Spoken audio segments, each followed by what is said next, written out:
Hey, everybody, welcome. My name is Matt Robinson, the Gregarious Hermit. So, we're still continuing talking about my new book, Understanding Happiness, the Pocket Companion Workbook. And today, I'm going to talk about the third thing that our mind does that causes us to struggle. And this is kind of the big revelation of the book and the big aha moment for most people. But it explains why our minds talk to us. So, if you think about it, talking for a survival mechanism doesn't make much sense. When we're born, we're not born understanding language. We don't know how to speak. And our caveman ancestors, they didn't know how to speak to each other. So, having conversations in your head doesn't make any difference when it comes to functioning in our physical bodies. The only thing that language does is allows us to communicate complicated concepts or complex concepts to other people. So that's literally the only need for language. So why we have a voice in our head doesn't really make much sense. I mean, if you think about when an insect lands on your arm and startles you, you react to that so quickly, way before any conversation in your head could figure out what's going on. And if somebody tried to punch me in the face, I don't know any martial arts. I've never had any martial arts training. But if somebody did try to hit me, I would instinctively move my hands up to block the attack. And again, if I had a conversation in my head trying to explain to me what was about to happen and how I could avoid being hit, I would have been hit in the face long before I ever got the words out. It's just such a slow means of communication. And if I wanted to describe the Eiffel Tower to somebody, I have to go into so much detail and describe so many abstract concepts to describe the Eiffel Tower to them. And yet I can show them a picture, and understanding what the Eiffel Tower is almost instantaneous. So language and a voice in our head, again, doesn't seem to make much sense. So why do our minds talk to us? Well, actually, I don't think they do. So remember that third thing that our mind does. When we're confronted by something, our mind will strategize ways to avoid the threat and figure out if we have an advantage over that. So, for example, if I'm walking through a forest and I see a tiger coming through the jungle, my mind will basically freeze and it will look around to see what advantage I might have. But it will also look at my list to see if I've encountered a tiger in the past, and it will figure out if I already have a solution to evade being eaten or attack the tiger. And our mind still does the same thing today. The only thing is that we don't face physical threats anymore, like tigers and things like that. All of our threats these days are of a mental nature. Our minds fear other minds. And so when you hear that voice talking to you, it's basically strategizing the best conversation to have to counter the threat. Now, again, there aren't really any threats, but our mind will anticipate a threat. That's why it spends all of its time judging other people. But basically, it creates a fear of being judged. And that drives almost all the conversations in your head.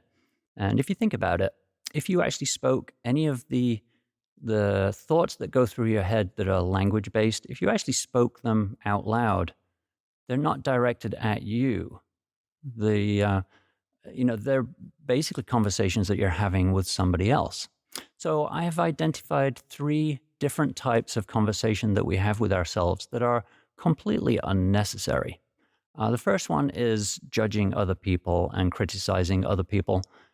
Basically, that's your mind trying to feel superior. Again, that's your advantage in that situation, is that you feel that you have a better way of doing something, that your way is superior. So you will literally attack something else first. And that attack it's a silent conversation in your head that nobody else ever hears.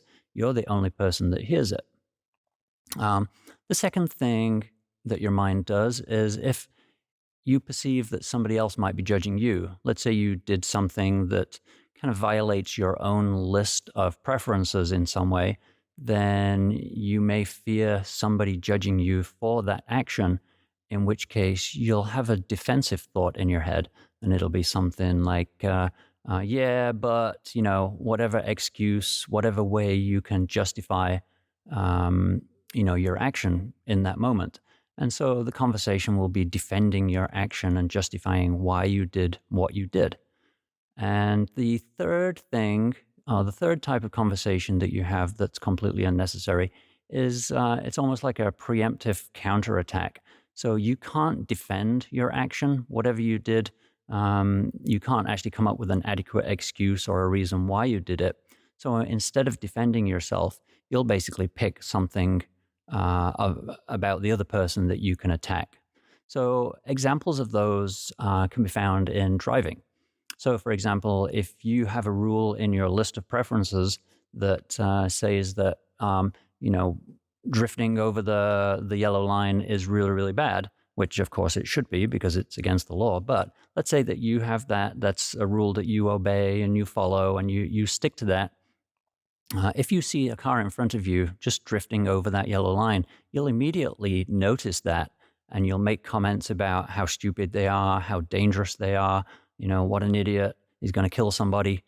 But if, for example, you've been driving all day, you're tired, and you just happen to drift over that yellow line, you're going to look for an excuse. You're going to say, well, I've been driving all day, I'm tired, or I was avoiding a pothole. And what you're doing is you're fearing judgment by the person in the car behind you. So you're trying to anticipate what they're thinking about you, and you're coming up with a defense or justification for why you drifted over that line.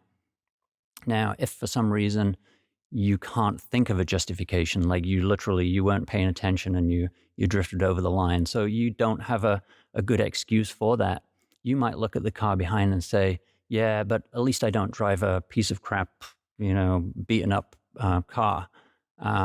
Again, you're looking at what advantage you have over the other person. So you're going to pick something about them that you think is, beneath you or of a lower standard than what you have attained. So most of the conversations in your head are your mind just trying to avoid judgment from other people. Now, the reason why we judge so much is because of our list and our problem solving ability. Remember, yesterday I talked about how those parts of our mind are on almost constantly because of the abundance of things that we have in our modern landscape. And, we have to make a million little micro decisions constantly. So that part of our brain that kind of judges and categorizes things as being either good or bad is like constantly on these days, whereas it previously would have been, fairly dormant most of the time. But that basically teaches us how to judge the world and evaluate it. But it also teaches us to fear being judged. And that's what causes all the problems. And so that's why your mind has all of these conversations with you because of that fear of judgment. It's always thinking of an argument or a defense or an attack that it can make. And so if you actually become aware of that and listen very carefully to the conversations, you'll realize that those are pretty much true.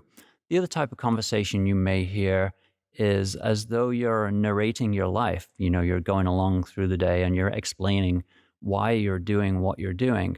And again, it's that subconscious fear of judgment that basically means you are narrating what you're doing. You're trying to justify why you're doing it because you think that your way of doing it is the best way of doing it, and it's right, and everyone else should do it your way. So that constant dialogue, which is narration, is basically the same thing. Now, this one's a little bit harder to wrap your head around, but even when you compliment things or say things are wonderful or how you would like that, whatever it is, you're driving past a beautiful manicured lawn and you say something like, wow, that's so nice. Again, that internal conversation that no one else hears, you're still kind of justifying your list. You're basically saying that lawn over there is an example of what you think is a perfect lawn. And so that's, the status that you have it on your own personal list. So even though it's not a negative judgment, you're not criticizing, you're actually complimenting something, it's still using that same part of your mind that judges. And then finally, get this for messed up. If you're having conversations in your head trying to think what someone else might be thinking about you, or trying to anticipate what someone else might be thinking about you, then you're actually the one doing the judging. You're judging yourself. And so whatever you think somebody is judging you for is basically an internal fear. You always want to live up to your own standard. And so when you anticipate people judging you, it's basically you're judging yourself. And again, that's another one of those big, okay. That's like the big eureka moment, really.